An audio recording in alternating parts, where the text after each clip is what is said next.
siento muy agradecida y muy contenta de estar aquí. Pues ustedes saben lo que ha vivido el país en estos últimos días. Bueno, para mí es una satisfacción estar entre ustedes y recordar la experiencia michoacana que tuve. Desgraciadamente yo no he podido seguir aquí en Michoacán trabajando, pero afortunadamente tuve la cercanía y la oportunidad de estar cerca de la UCES, dando lata en las comunidades, reseñando, claro, desde la perspectiva académica, pero evidentemente también empática, ¿no?, de la UCES. Bueno, mi ponencia se titula Una mirada retrospectiva a la UCES de los 90s. A finales de 1995, hace muchos años, cerraban los agradecimientos sobre la contribución que hice, pues, a este pedacito de historia de la UCES, ¿no? Con la siguiente frase.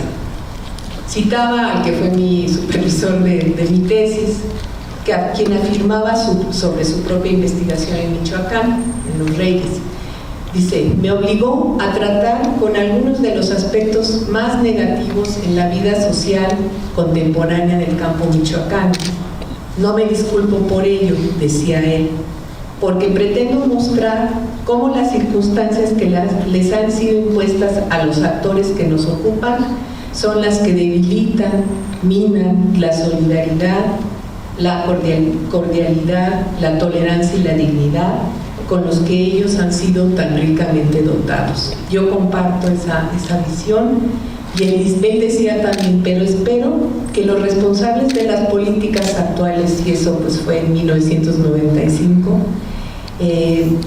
reconozcan el profundo daño social con el que amenaza el modelo neoliberal, y que este libro respalde las diversas voces que en México y en otras partes del mundo están haciendo un llamado a la construcción de un futuro más humano. Afortunadamente, y eso sería ya, digamos, de mi cosecha, yo creo que las experiencias de la UCES que empezaron a reseñar aquí, muchas de las que no sabemos, de las que no nos dio la vida para reseñar, nos dan también esa parte afortunada, ¿no?, de las experiencias de resistencias. Han transcurrido 22 años desde entonces. ¿Qué ha pasado?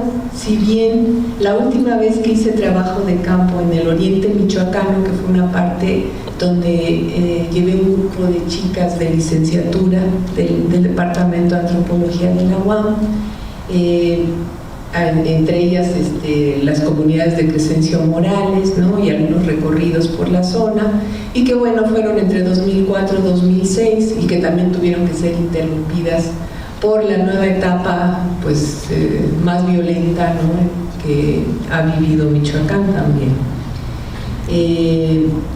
Y me he mantenido lo más cercano posible. Sin embargo, ustedes saben, ¿no?, es complicado seguir, ¿no?, si no viviera aquí, pues, ¿no? Tengo mi sede, pues, digamos, en la terrible y al mismo tiempo generosa Ciudad de México. Es importante mencionar también que no he seguido los desarrollos posteriores de las 3 comunidades que yo trabajé, ¿no?, a los que estuve insistentemente molestando a la gente, contribuyendo en la medida de lo posible, ¿no? Particularmente me ha impactado el crecimiento exponencial de la violencia en el medio rural michoacano, del cual, entre otras cosas, nos da fehaciente prueba los trabajos de Salvador Maldonado, que andaba por aquí, entre otros, y la disputa por los recursos naturales, que no solo es de Michoacán. Sin embargo, también ha llamado poderosamente mi atención las diversas resistencias, siendo Cherán, por ejemplo, y Sirahuén los más conocidos y principales, entre otros, protagonistas. Particularmente es de llamar la atención la expansión del llamado oro verde a costa de otros cultivos y áreas boscosas. ¿Qué ha pasado con la UCES así de lejos? Yo consideraba en 1995 que la identidad étnica, o sea, el ser indígena, el ser indio, como reivindicaba también la UCES, tierra y comunidad estaban en el centro. Uno de los aspectos más importantes de la UCES es que organizó a la gente con el objeto de resolver un problema, yo también diría, de clase, mediante la creación y recreación de las identidades, la etnicidad, la identidad indígena y de la comunidad campesina. Ya lo dijeron antes aquí los colegas, los mismos compañeros de las comunidades, ¿no? de la comunidad del comunalismo y de la comunidad agraria. Mientras les proveía al mismo tiempo o les recreaba, ¿no? Les sacaba otra vez esta identidad indígena o india, como decía Capiz. Y por tanto un sentido importante de pertenencia. Yo encontré recientemente, tuve la afortunada coincidencia de que en la Escuela Nacional de Antropología e Historia me invitaron a un comité de tesis de una chica que hizo trabajo en campo en Guanajuato, y pues también me agradó sorprendentemente cómo ella reseña, Melba López, el año pasado, el trabajo de la UCES, ¿no? Al ayudar a construir un ejido, ¿no? A reconstruir, a retomar los expedientes agrarios, ¿no? En el municipio de Dolores Hidalgo, en Guanajuato. Y además es una comunidad que impulsó procesos productivos, ¿no? Que también era un punto de discusión muy interesante en la época que a mí me tocó andar aquí en Michoacán. Ella da cuenta de ese ejido, La Colorada, de Emiliano Zapata, que fue fundado en 1984 en el contexto de la lucha por la tierra en Guanajuato y en el que intervino la UCES antes de que falleciera el licenciado Capiz, ¿no? Y que empezaron ellos también a resolver los expedientes. Y esto esencialmente en el contexto de las políticas que han provocado la falta de rentabilidad de la agricultura y que han conllevado a una diversificación que también dimos cuentas, pues muchos académicos que andábamos involucrados en esto, de las estrategias de subsistencia y las formas particulares de organización que se convierten en un recurso importante dentro de estas. Este ejido, al igual que las comunidades, se desarrollaron procesos organizativos fundamentales, la construcción de sus casas, los servicios y más recientemente el mantenimiento de diversos grupos productivos.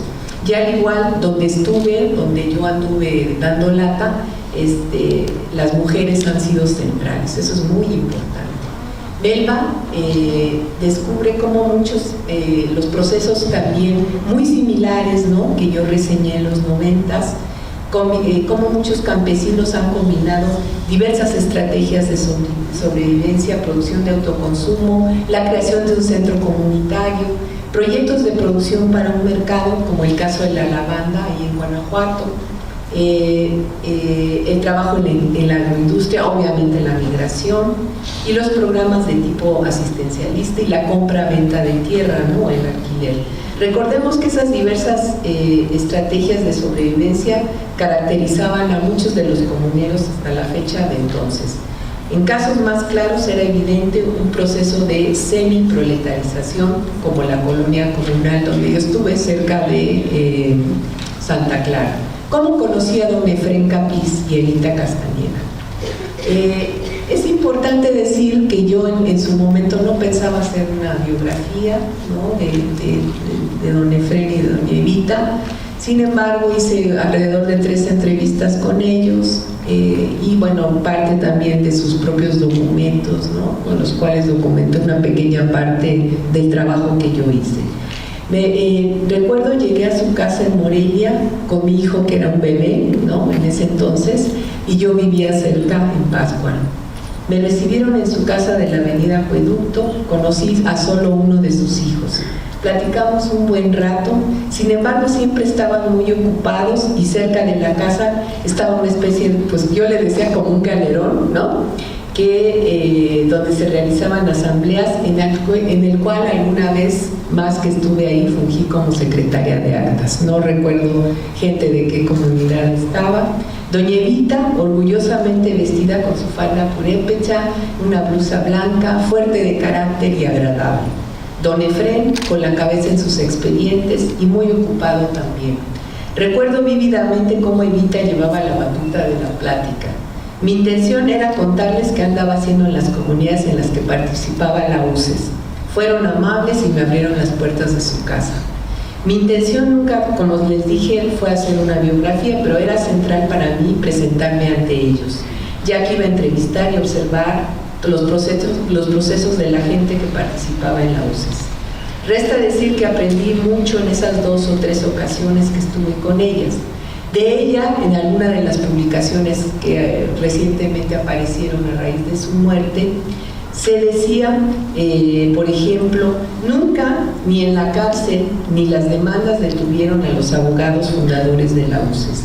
Evita fue muy querida por comuneros, indígenas, colectivos, luchadores sociales e incluso personajes de la política. Evita, al igual que el Efrén Capiz, siempre se mantuvo comprometida incansablemente, disciplinada y apasionada por defender, abogar e incluso formar políticamente y jurídicamente a los compañeros de las comunidades indígenas. En el momento en que yo investigué sobre la UCES, esta organización todavía pertenecía a la tendencia histórica tradicional del movimiento agrario que se centra en aspectos de la tierra. Además de la tierra de cultivo, otros recursos naturales eran elementos centrales para el movimiento. Ustedes lo saben bien, los bosques, los lagos, las montañas, los pastos comunales. En sus propias declaraciones, la UCES manifestaba que sus miembros utilizaban la cultura como un arma para la lucha. Cepeda, que ya fue citado aquí por el colega antes, Cepeda argumentaba que 4 años después de su fundación, la UCES era ya la segunda organización campesina más importante dentro de Michoacán. En ese momento se presentaba una especie de contienda matizada evidentemente por las diversas experiencias, entre los que recurrían a la defensa del territorio, la tierra y las posibilidades de proyectos productivos, de autosubsistencia, etc. La tierra y el ser indio estaban relacionados estrechamente en los testimonios, ¿no?, que la gente de las comunidades amablemente me otorgó. Además, existía una coincidencia entre los objetivos explícitos de la UCES, indianidad y tierra comunal, y algunas de las aspiraciones definidas por los propios comuneros, por ejemplo en el caso de Sirahuén. Sin embargo, el objetivo a conseguir era un dominio en el que contendían, o sea, ya lo dijo uno de los señores de las comunidades, ¿no?, pues también había problemas, ¿no?, había diferencias, contradicciones, ¿no?, y que de eso pues yo también observé. El discurso de lo indio, lo étnico, impactó de manera importante desde el punto de vista de los actores, de ustedes que participaban ahí, y de la capacidad de organización para la movilización política. Yo considero que el complejo discurso de la UCES en todas sus variedades, porque hay discursos de los dirigentes, de los coordinadores, como así mismo a veces se llamaban ellos, sirvió también simultáneamente para fines políticos y para satisfacer las necesidades de pertenencia y compromiso. El papel de las mujeres fue sumamente relevante. A pesar de las dificultades que enfrentaron, algunas desafiaron la norma en contra de sus compañeros, su familia e incluso contra las críticas de otras mujeres. La percepción positiva de las mujeres que saben hablar, ¿no?, eso era bien importante, o que trabajan mejor que los hombres en el campo, demostró un espacio de afirmación y de respuesta. No obstante, la ambigüedad era generalizada. Algunas de ellas estaban firmemente decididas para hacer cosas, pero al mismo tiempo luchaban por trascender los estereotipos que limitaban sus acciones. Finalizaba ese apartado con la crítica a los esquemas ideológicos que insisten en oponer, ¿no?, las cosas y que nos impide dar cuenta de que estas mujeres, aunque enfrentaron y enfrentan arduas cargas de trabajo, dobles o triples, acumularon experiencias significativas en su lucha y, como también ya lo dijeron los compañeros, han mejorado la vida de muchas de estas comunidades, sea de facto, hecho de derecho, etc. Y activismo. Al mismo tiempo contribuyeron a la sobrevivencia económica y social de sus familias. Por otro lado, con respecto a la comunidad experimentada, ¿no?, lo que se vivía o por lo que yo por lo menos percibía, los casos demostraron que siempre, lo comentaba ya, han existido divisiones y conflictos dentro de las comunidades que en realidad pues no son unidades sociales pues surgidas de la nada, ¿no? Tienen tradición histórica, tienen diferentes continuidades y diferencias al interior. La solidaridad y la vigilancia también son partes iguales del proceso de la construcción de lo que se llama pues, la comunidad o lo comunal. La experiencia de la UCES en el largo plazo demuestra que existen procesos periódicos no solo de resistencia a la pobreza, el despojo y la dominación, sino de esfuerzo por construir la idea de la comunidad o de lo comunal. Y ya para casi terminar, una breve nota sobre Sirahuén, que fue un lugar donde yo estuve. El caso de Sirahuén mostró que las raíces históricas indígenas y la defensa de la comunidad delinearon todo el proceso. También reveló en ese momento la constante actualización y renacimiento de un profundo faccionalismo, o sea, de diferencias, enraizado históricamente en la comunidad. Un elemento sobresaliente en Sirahuén, y que lo sigue siendo hasta la fecha, fue el empeño que la gente puso en la defensa de sus tierras, de sus bosques y en especial del lago. El lago vino a representar esa comunidad libre de interferencias externas y de querellas internas. La posición aparentemente conservadora de los comuneros frente a la modernización y el desarrollo era también un reflejo de su deseo de recuperar esa comunidad. De esta forma, aunque la lucha que se llevó a cabo en Sirahuén era en cierto nivel representativa de las pugnas tradicionales por recuperar la tierra, también constituía una respuesta creativa a las condiciones sociales de la modernización capitalista, ¿no? Las luchas ambientalistas, etc. También finalmente en un reciente artículo se habla sobre esta discusión. La presión de grupos de interés económico, que también lo mencionaron antes, ha generado graves daños en este patrimonio natural de los michoacanos. En la última década se han talado más de 2.000 hectáreas de bosques en lugares sumamente importantes de la cuenca, principalmente en lomeríos y montes, afectando las zonas de recarga de los montes acuíferos y los arroyos que nutren al lago. Y cito: el desmonte se hace durante el día, desgraciadamente en complicidad en algunos casos con los comisariados ejidales, y el acarreo de la madera se hace en la noche o en la madrugada. Pareciera que a quienes compraron la tierra, el simple hecho de comprarla les autoriza a deforestar.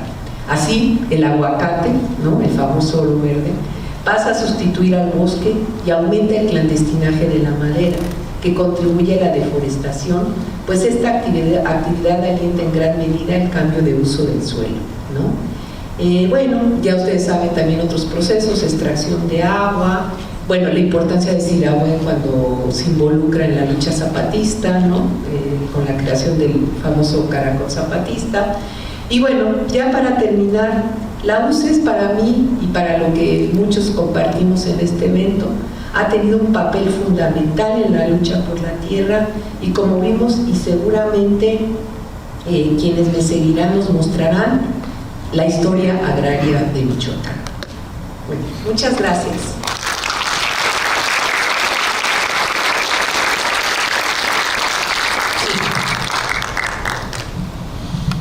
Muchas gracias, Margarita. Le vamos a dar la palabra a Gaby Capiz.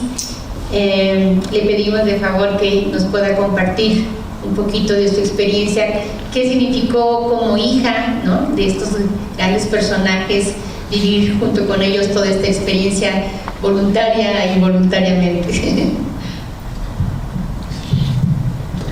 Bueno, antes de compartirle mi experiencia personal, un poco la de mi hermano, hablo un poco en su nombre, me pidió que hablara también un poco en su nombre.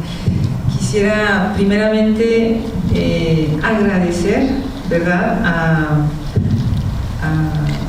a las autoridades del Colegio de Michoacán, ¿verdad?, al señor José Antonio Serrano Ortega, a la maestra, y especialmente también a la doctora Carmen Ventura Patiño, ¿verdad?, que ha organizado este evento, y que ella fue la que inició el hecho de que el Colegio de Michoacán acoja el archivo de la UCES, igualmente al señor Octavio González, a César Ramírez, encargado de la biblioteca, y también especialmente a la señora Silvia Gómez, que es la encargada del archivo Capiz, ¿verdad?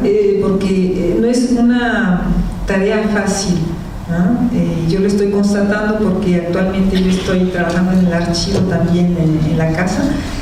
Ha habido ya dos dones que se han hecho, una primera etapa, una segunda etapa y viene una tercera etapa todavía, ¿verdad? Y tal vez una cuarta etapa también de las cosas, de los documentos más personales, ¿verdad? De la historia de Efrén Capiz y Eva Castañeda Cortés. Voilà. Entonces, es un honor para mí, para mi hermano Efrén Capiz Castañeda y para toda nuestra familia, que varios de sus miembros están aquí presentes, y que el Colegio de Michoacán acoja el archivo de la UCES, ¿verdad? Que esta alta y prestigiosa institución, se haga cargo de preservar y conservar y organizar este archivo, el cual no es un archivo fácil, pues contiene los expedientes de más de 100 comunidades, ¿verdad? Todavía, como decía la maestra, no se sabe el número exacto de comunidades, ¿verdad?, que constituían a la UCES. Pues en estos archivos están, no es fácil, no es una tarea fácil lo repito, para la maestra, para la señora Silvia Gómez, encargada del archivo Capiz. Pues en estos archivos no solamente son asuntos agrarios, son asuntos, estos archivos contienen asuntos penales que están intrínsecamente relacionados con los problemas agrarios que vivían a diario las comunidades. Hay también asuntos civiles, igual, intrincados con el problema agrario, por la lucha por la recuperación de las tierras. Y no solamente hay ese tipo de expedientes, sino también expedientes de comerciantes, de estudiantes también, ¿verdad? Entonces es un archivo pluridisciplinario, ¿verdad? Y lo interesante y importante de este archivo es que no es un archivo que viene así por etapas, es un archivo, digamos, horizontal, que contempla, digamos, varios aspectos de la sociedad, ¿verdad? Por un lado los campesinos, por otro en el campo, por otro lado los comerciantes en la ciudad, los estudiantes en la universidad, los profesores en las escuelas, los trabajadores, los obreros en las fábricas, ¿verdad? Entonces este archivo yo lo he estado constatando desde que falleció mi mamá. Me he estado dedicando a organizar someramente este archivo, entonces he estado constatando la complejidad del archivo, de la clasificación, ¿verdad?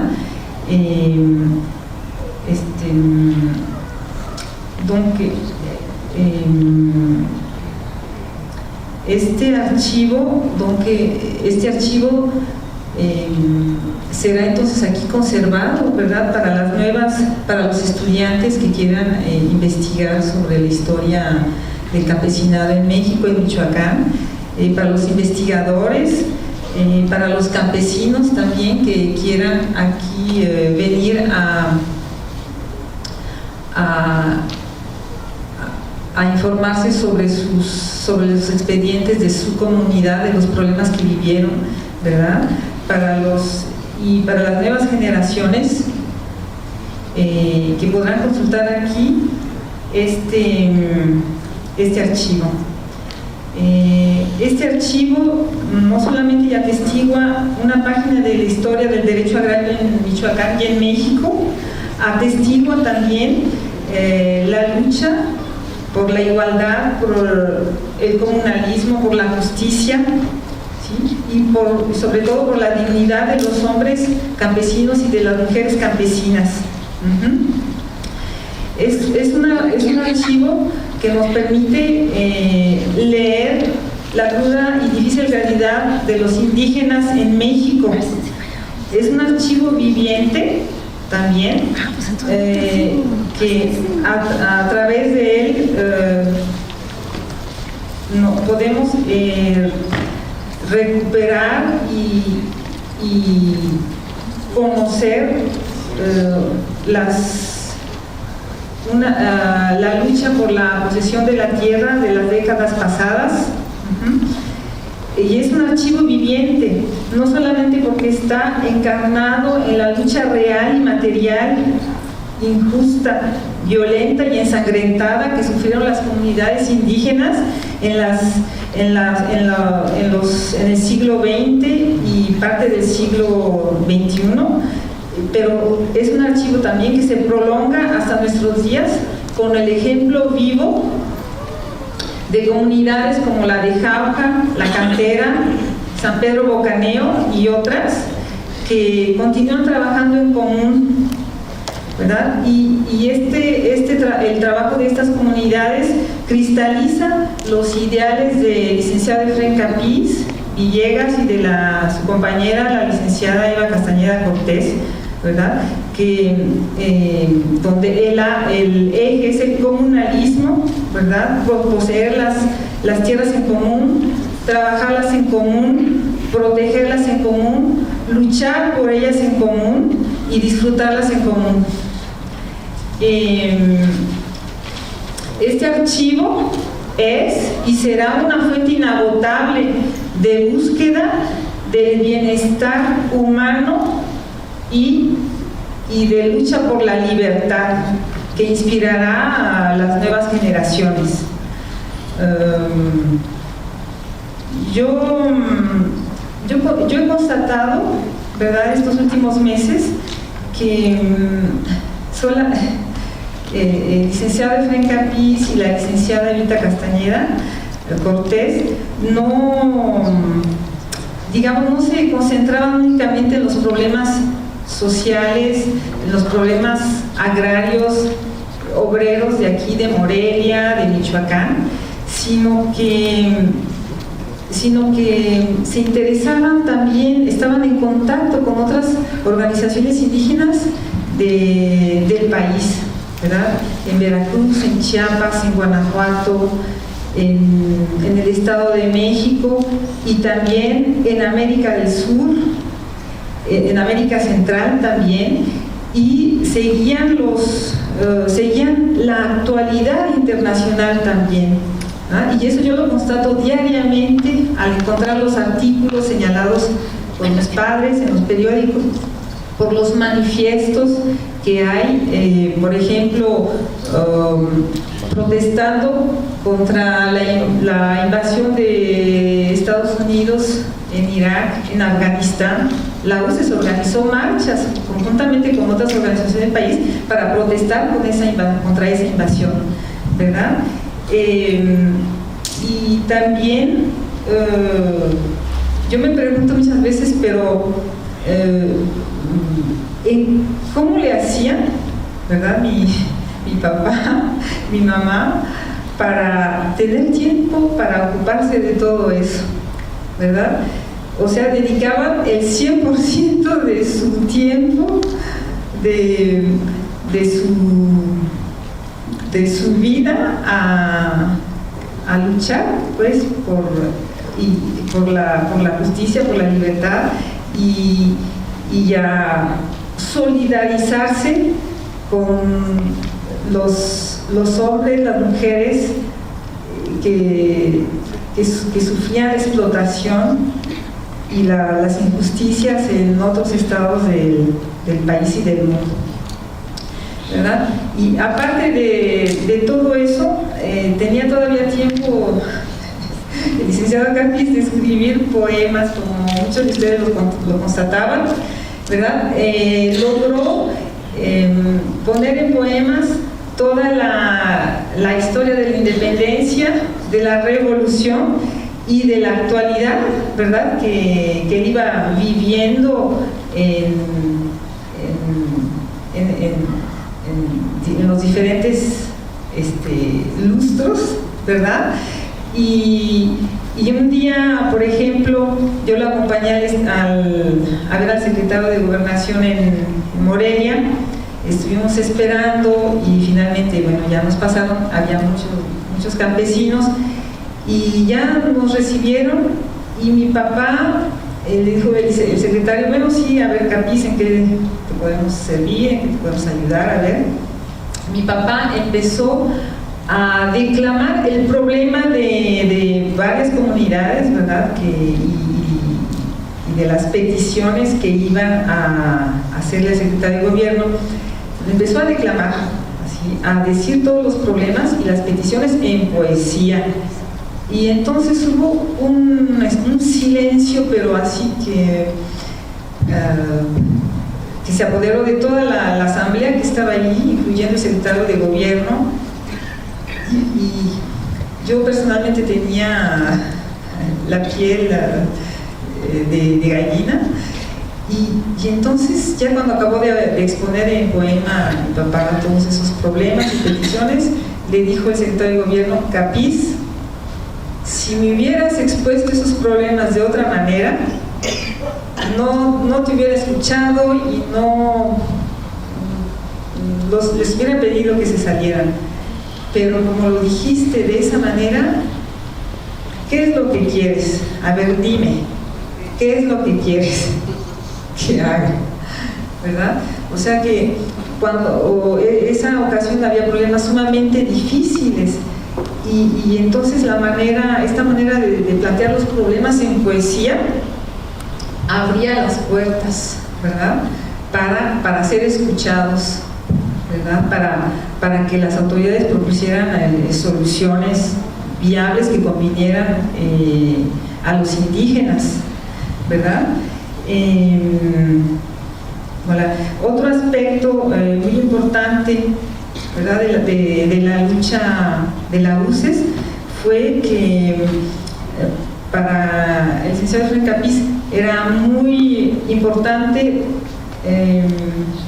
el arte en la lucha, ¿verdad? Y el arte en todas sus manifestaciones, como la pintura, como lo demuestran todas las mantas, ¿verdad?, que se portaban en las marchas, en los mítines, la música, la danza, la poesía coral, ¿verdad? Y igualmente él no hacía, digamos, diferencia entre lo que podían aportar los hombres o las mujeres. Él, y como lo dijo la doctora aquí, él incluía y incitaba a las mujeres a participar conjuntamente con sus maridos. Incluso yo lo llegué a escuchar allí en la casa, ¿verdad? Que les decía, las mujeres estaban preocupadas, ay, que mi marido, que ya se lo llevaron, que está detenido, que lo secuestraron. Y mi papá decía, pues justamente, no, ustedes están allí, ustedes se quedan allí. Dice, a los hombres pues sí los detienen, andan trabajando en el campo, los detienen, los encarcelan, pero a ustedes no. Entonces ustedes son las que van a continuar la lucha, ¿verdad? No solamente a trabajar las tierras, pero también a defenderlas y a pedir también la libertad de sus maridos. O sea que en vez de que compadeciera a las mujeres, sí, pobrecitas, no, al contrario, ustedes tienen la fuerza, ¿verdad?, para continuar con esa lucha en común con sus maridos. Ellos están allá guardaditos en la casa, no se preocupen, ahí están bien guardados, les dan de comer, no se preocupen, ustedes sigan acá luchando. Y juntamente también con los niños, las niñas, ¿verdad? Y otro aspecto también muy importante en la lucha de la UCES, en el trabajo de la UCES, era el rescate de la cultura tradicional en todos sus sentidos, ¿verdad? Un aspecto que me impactaba a mí también era la medicina tradicional. Incluso ellos asistieron a congresos de medicina tradicional a Chapingo, recibían folletos, ¿verdad?, de cursos que se daban en la Universidad de Chapingo o en otros lugares, o que organizaban también otros grupos de diferentes lugares del país, ¿verdad? Evidentemente también, por ejemplo, el vestuario era muy importante, y él mismo, ¿verdad?, él portaba el traje tradicional de los indígenas de la Sierra Purépecha, como todo el mundo constató, ¿verdad? Nunca salía, pero así, nunca salía, que tuviera mucha prisa, nunca salía sin su gabán y su sombrero y su morral, ¿verdad? Y decía que le servía el gabán, por ejemplo, le servía de cama, de cobija, de impermeable, de escritorio también, ¿verdad? Era parte de sí mismo el gabán, ¿verdad? Y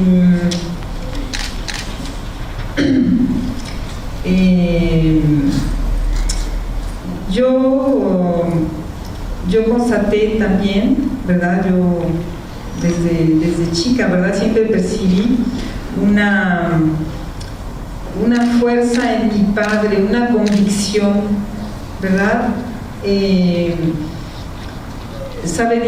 Quiere decir que él era un hombre, como él lo decía, no lo decía sobre él, pero decía a los otros que había que ser íntegro, ¿verdad? Que lo que uno pensaba, uno decía y uno hacía tenía que ser lo mismo, ¿verdad? Y yo creo que él era un hombre íntegro. Es muy difícil encontrar personas así, ¿verdad? Y que a pesar de los problemas, los conflictos, en su caso personal, las torturas, la encarcelación, las amenazas, los secuestros, los intentos de asesinatos, nunca ha logrado disuadir de su línea, de sus convicciones, ¿verdad?, de lucha por la justicia y la libertad de los hombres. O sí, también como pareja, pues yo nunca vi en mis padres, digamos, el machismo, ¿verdad?, o que la mujer aquí nada más tiene esos quehaceres, o la mujer así o la mujer asado. No, para él la igualdad con la mujer era muy importante, ¿verdad? Y también eso trataba de inculcárselo él y mi madre cuando iban a los encuentros en las comunidades, a las mujeres, ¿verdad? Ellas tenían también que aprender a hablar, a defenderse, a exponer los problemas delante de las autoridades, o a no tener miedo cuando llegaba la judicial, ¿verdad? Y también era una pareja muy creativa.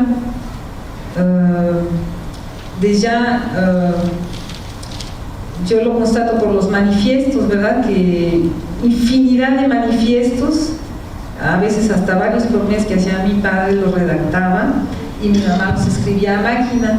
O sea, los hacían entre los dos, ¿verdad? Y cada manifiesto, aunque fuera uno, por ejemplo, cada 15 días, tenía algo diferente, un aporte diferente. Y, por ejemplo, cuando empezó mi papá la lucha con la UCES, ¿verdad?, a llevar cada vez más problemas agrarios, él decía, y tomó el lema de Emiliano Zapata: la tierra es de quien la trabaja. Y como muchos lo saben, él le aumentó: la tierra es de quien la trabaja, la defiende y no se raja. Pero eso se lo aumentó por la experiencia propia, ¿verdad? No nada más así porque sonaba en verso bonito, hacía rima, no. Porque él lo constató año con año, ¿verdad? Que la tierra debería ser de ese quien la trabaja todos los días, que la defiende, y que cuando llegan los problemas, ¿verdad?, que llega la judicial a quemar las cosechas, a cortar impunemente las cosechas, a balacear, ¿verdad?, a golpear, a saquear las casas. No había que rajarse, ¿verdad? Y hay muchos campesinos que estuvieron aquí presentes también, varios, o sus padres, que estuvieron en la cárcel, ¿verdad? Entonces no había que rajarse, ¿verdad? Y entonces por eso inventó esa consigna, que la repito otra vez: la tierra es de quien la trabaja, la defiende y no se raja, ¿verdad? Y vemos también que después de unos años, como Zapata decía también, tierra y libertad. Entonces mi papá, después de unos años, le aumentó tierra, libertad y poder, ¿verdad? Y yo una vez lo escuché explicándoles, alguien le preguntaba por qué poder, y le decía: porque el que posee la tierra pues tiene el poder, ¿verdad? Y no solamente el poder de decisión, sino el poder de continuación, ¿verdad?, de voluntad de seguir poseyendo su tierra, de seguirla defendiendo con la vida misma, ¿verdad? Y entonces así vemos cómo de su experiencia diaria va él creando sus consignas, ¿verdad? Y igualmente en la vida personal, yo viví muchos años en México, y cada vez que venía de vacaciones o un fin de semana a visitarlos, ya tenían una nueva receta, o las tortillas ya le había mi mamá puesto tal o tal cosa, o mi papá decía: mira, esta verdura con esta es mejor comerla así, o ya se inventaba un nuevo ejercicio, un nuevo masaje, o así. Siempre, cada vez había algo diferente en la familia, en la pareja, en la vida diaria. Eran personas muy creativas, ¿verdad? Y a propósito de esto, me acuerdo que un día, platicando con mi mamá de las parejas, bueno, cuando yo era joven, ¿no?, que decía: no, pues hay que ir es mejor irse a vivir antes con la pareja para conocerla, y así no funciona, pues ya se deja uno y ya se casa uno. Y me decía: mira, eso no funciona y eso no es cierto, porque la pareja nunca la acabas de conocer. Dice: ya tenemos tantos años de casados y cada vez tu padre me sale con alguna nueva cosa, ¿verdad? Entonces, eso en relación a la creatividad de cada uno de ellos y como pareja, ¿verdad? Entonces, yo siempre constaté esa fuerza en mi padre, esa fuerza de convicción, ¿verdad?, que lo hacía también estar a veces hasta 3 días sin comer y sin beber, y eso yo lo constaté personalmente, ¿verdad? 3 días, y yo me iba a la escuela, regresaba, y él trabajando, y mi mamá también. Mi mamá sí, ella sí no podía estar sin comer o sin dormir un poquito, pero mi papá no, tenía una fuerza de voluntad, y luego escribían hasta las 12, 1, 3 de la mañana, y a las 4 tomaban el taxi para irse a México, a los juzgados. Llegaban a los juzgados a las 9, 10 de la mañana, se regresaban, iban llegando ahí como a las 8 de la noche a Morelia, y seguían trabajando, ¿verdad? Y a veces no comían y no bebían, y yo me preguntaba: pero ¿cómo le hace? ¿Verdad? Y entonces su vida y su alimento era esa lucha, esa encarnizada, por la justicia, ¿verdad? Ajá. Y incluso una vez me dijo: mira, porque yo le pregunté: oye, papá, pero ¿cómo le haces? Pues yo no he visto que comas o que bebas o que te duermes un poquito, te duermas un poco. Y me dice: mira, es que cuando hay un secreto, cuando quieras, tengas sed y no bebas, pues le haces de tal manera, me dice. ¿verdad? Ya me mostraba cómo hacerle. Me dice, absorbes la humedad del aire. Entonces así bebía él. ¿Verdad? Pero yo diría que sus verdaderos alimentos pues eran sus ideales, ¿verdad? Y a él le dolía verdaderamente ver sufrir a los campesinos, ¿verdad? Y toda la injusticia que se cometía contra todos, las mujeres, los hombres, los ancianos, las ancianas, los niños, las niñas, los bebés, ¿verdad? Él no contemplaba a la sociedad y notablemente las comunidades como seres separados, ¿no? Él concebía todo de manera conjunta, todo era un conjunto, la comunidad, ¿verdad? Y pues para mí mi padre fue pues un hombre muy valiente, ¿verdad? No tenía miedo a nada ni a la misma muerte, ¿verdad? Y entonces ahí me gustaría pues invitar a las comunidades a seguir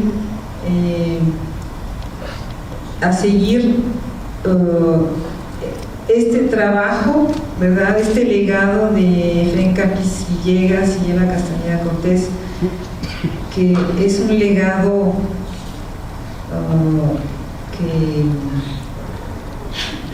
que tiene raíces profundas, ¿verdad?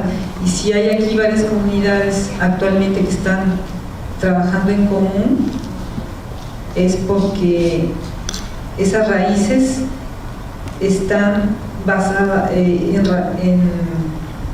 enraigadas en valores fundamentales, ¿verdad? Que es la libertad y el bienestar de los hombres y de las mujeres.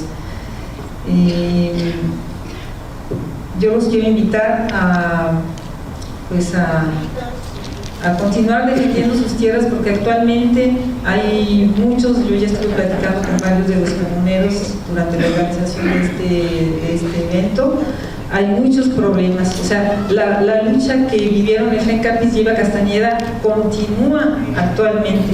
Entonces es importante que las nuevas generaciones aprendan, ¿verdad?, a defender sus tierras y a no rajarse.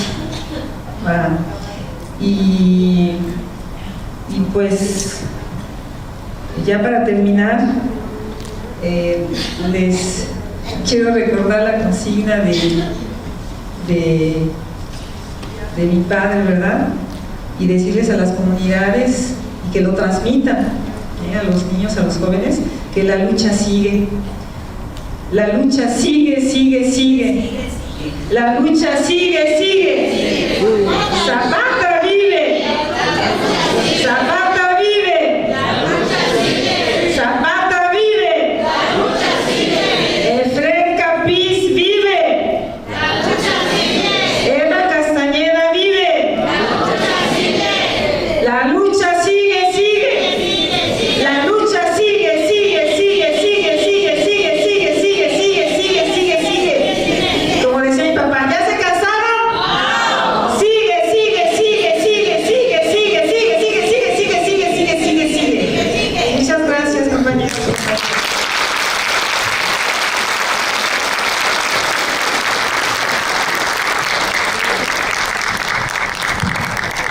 Gaby, muchas gracias por estas palabras y nos recuerdas bien a estos dos personajes tan importantes en esta historia agraria de Michoacán, y transmite la fuerza y la vitalidad de ellos y la calidad de la palabra. Así es de que es un placer escucharte, Gaby. Le vamos a dar la palabra al compañero de Guapamán, Catalina, por favor. Buenas tardes.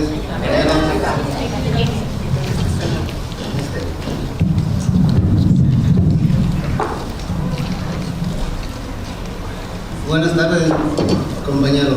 Yo vengo representando a la comunidad de Guapamacátaro. Yo voy a ser breve nomás, voy a hablar nomás de unas palabras. Yo quisiera agradecerle aquí a la maestra Gaby y a la maestra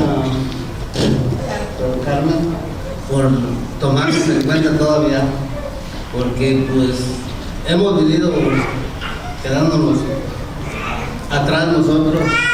Y no quiero entrar más en detalles, lo que quiero es que le demos un fuerte aplauso a Gabriel, a la maestra Gaby y a la maestra, un fuerte aplauso para ella.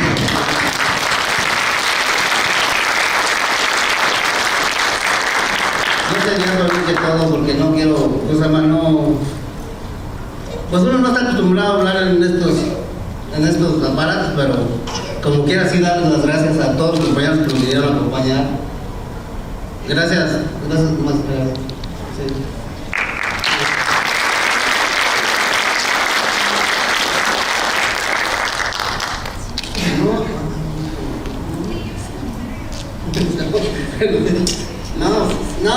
Sí, hemos viniendo, toda es una comunidad que todavía no hay ningún papel, no hay nada ahí, estamos prácticamente, sin nada, pero bendito sea Dios que tenemos años que no tenemos problemas, no tenemos nada, ni un problema. Por ahí problemitas entre mismos compañeros, es donde quiera hay. Y uno pues, dice la maestra Gaby que platique vamos a poner, son cositas así en la misma comunidad, de nosotros los comuneros, porque ya ahora bendito sea Dios con los caciques, ya llegó el momento en que, para mí que eso ya porque ya no ha habido problemas. Tenemos años, bendito sea Dios, que hemos vivido y estamos disfrutando la tierra que el compañero Capiz con tanto sudor nos hizo recuperar, gracias a Capiz y a Evita y a los estudiantes y a todos los comuneros que cuando en aquel tiempo que nos tiraron, nos fueron a aventar al basurero, nos fueron a apoyar, a levantarnos hasta aquí, hasta la fecha aquí estamos, pues disfrutando las tierras y sin mucho, ya repito, no hay mucho problema por eso. Yo sería todo más